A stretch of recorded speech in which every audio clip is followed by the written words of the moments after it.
morning mga kabiyahe. Andito tayo sa Little Boracay.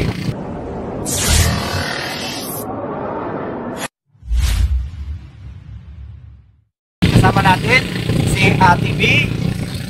Ayan, si Ate B. At so, dahil nga taga-raw ngayon, i-experience natin ang Little Boracay. At masasabi natin kung talagang kaaya-aya ba dito sa Little Boracay. First time ko lang mga kabiyahe makarating dito.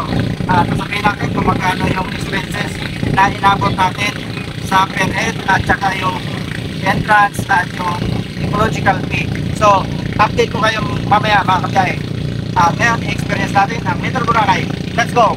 Pangalan sir? Alnajan, Elijah Floating Cottage, Little Boracay, Kalatagan, Batangas. Yun. Okay po. Thank you sir. Shoutout po sa inyo. So yun mga kabiyahe, ang may experience natin dito sa Little Boracay. Ito nga yung ating narentahan. At naka second floor yan mga kabiyahe. At talaga namang unique na unique.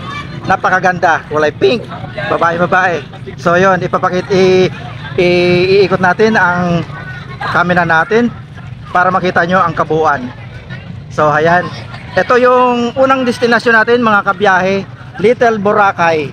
So may tatlo pa tayong destinasyon na pupuntahan. Ayan yung ating may experience dito. So ito mga kabiyahe yung white sand. Napakababaw, friendly sa mga bata. So napaka ganda dito mga kabiyahe, malamig, hindi siya mainit. Yun mga kabiyahe, ito nga yung Little Boracay. Ito yung ating ipinapakita natin ngayon. Ito ang kabuuan at ito rin yung first destination natin. Dito nga yan sa Kalatagan, Batangas. Ayan. So araw ngayon ng linggo, medyo crowded dito gawa ng linggo, holiday. Kaya naman dinurumog ang lugar na to. So ito yung first destination natin mga kabiyahe. Ang first destination natin mga kabiyahe ay ang tinatawag nila dito sa Little Boracay na sandbar. Dito ay pwede na din gawin ang lahat ng ating laro dahil ang tubig dito ay hanggang tuhod po lamang. Ito ang ginawa namin dito mga kabiyahe sa sandbar. Nagkaya kami dito at naghabulan. Puti at pino ang buhangin dito mga kabiyahe. So ngayon mga kabiyahe, papunta na tayo sa second destination natin. Ito yung snorkeling.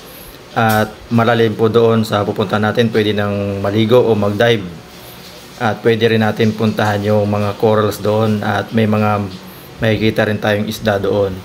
At ito nga yung ating, dito tayo nag-book kay Nadia and Elijah Floating Cottage. Dito po yan sa Little Boracay, Kalatagan, Batangas. At dito po sa Little Boracay ay meron po tayong 4 na destination. Ito nga po yung Little Boracay, Sandbar, Starfish Area at Snorkeling Area. Dito po mga kabiyahe sa snorkeling area ay pwede po tayo mag fish feeding dito para po makita natin ang kagandahan ng mga iba't ibang klase ng isda. At ito naman mga kabiyahe ang possible na activities dito sa Little Boracay. Island hopping, snorkeling with your own gear at yung fish feeding nga po na nabanggit natin kanina. Yung kayak po, nagpaparenta rin sila. Banana boat, riding, porentin po yan. Dragon boat, porentin po yan. Unicorn, bounce, UFO, jet ski, aqua boat at crystal kayak. Lahat po ng rides dito ay hindi po kasali sa ating package na floating cottage. Yun po ay sa cottage po lamang. Ito pong mga nabanggit nating mga rides ay may mga additional fees po yan. Sa other fees naman po natin, kagaya nga po sa ating entrance, meron po tayong 50 pesos per head po yan. At ecological fee, 30 pesos po per head din po yan. At yung 4 wheels, meron pong 100 pesos. At sa motorcycle naman ay 30 pesos. Pagdating naman po sa bus, 300 pesos.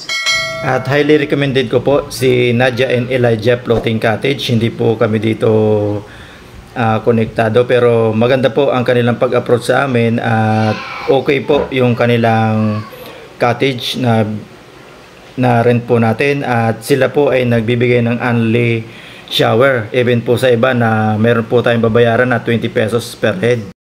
So nag-dive na tayo dyan mga kabiyahe dahil tayo nga ay nandito sa snorkeling at dito na rin tayo sasakay ng banana boat at pwede na rin tayo dito mag fish feeding. At pwede na rin tayo dito mga kabiyahe sumisid para makuha natin ng video ang mga corals. Kaya nga lang wala tayong gadget para makunan yon. Wala pa tayong kakayanan. Kita nyo naman mga kabiyahe, talagang napakalinaw at napakalinis ng tubig. Hindi sayang yung ibabayad nyo dito sa Little Boracay. Talaga namang sulit na sulit.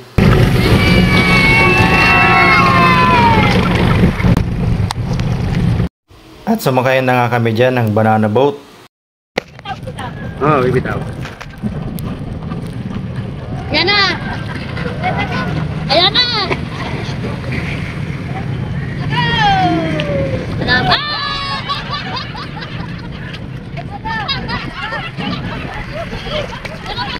Ngayon naman mga kabiyahe, papunta na tayo ng Starfish area. Nandito na po tayo mga kabiyahe sa Starfish area. Strict lang po sila pagdating po sa starfish. Gawa ng ito po ay pag pinayagan nilang iangat sa tubig, pwede po silang mamatay. So mawawala po yung likas yaman. Kagaya nga po ng starfish. Kaya nga po kami dito, pinanood na lang namin ng starfish magmula sa aming balsa. At syempre talagang ini-enjoy namin yung kagandahan ng tubig at napakalinis na tubig. Kaya naman sinusulit talaga namin gawa ng hindi kayo dito maiinitan. Sobrang lamig sa lugar na ito. So yun mga kabiyahe,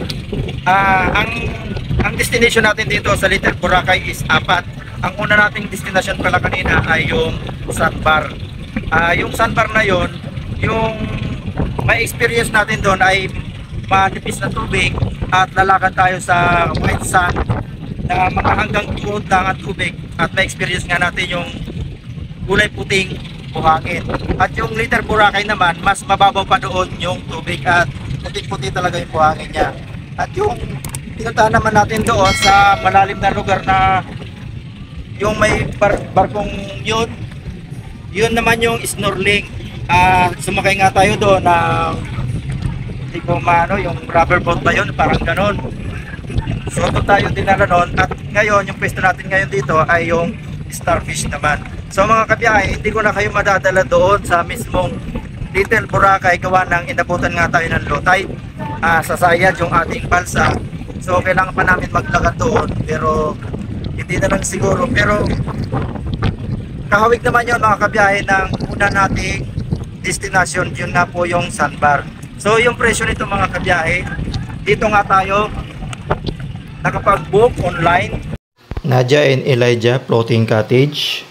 Pwede nyo rin i-google yung Elijah Floating Cottage. Ang rate nito sa bawat cottage ay 4,500. At yung kung magmumotor naman, kasi kami nakamotor kami mga kabiyahe, may isang sasakyan, ang bayad sa environmental fee is 30 pesos at yung entrance naman 50 pesos at yung parking ng motor ay 50 pesos din. So yung 4 wheels parking niya 100 mga kabiyahe. At yun din, kung ilan ang sakay nun, magbabayad pa rin ng per head ng environmental fee at entrance. So dito sa Elijah Floating Cottage, pag nagbayad kayo ng 4,500, libre na po yung ating shower doon, pati gumamit ng CR. Sa iba po hindi. So yun ang ating expenses dito sa Little Boracay. So hindi ko na nga po kayo madadala sa mismong Little Boracay gawa ng inabutan tayo ng low tide. Sorry po, kagaya din po siya ng sandbar. So kung nagustuhan niyo po ang ating video, hingi po ako ng like and share para po dito sa ating content. Kita-kits muli tayo. Yeah, Frank. God bless.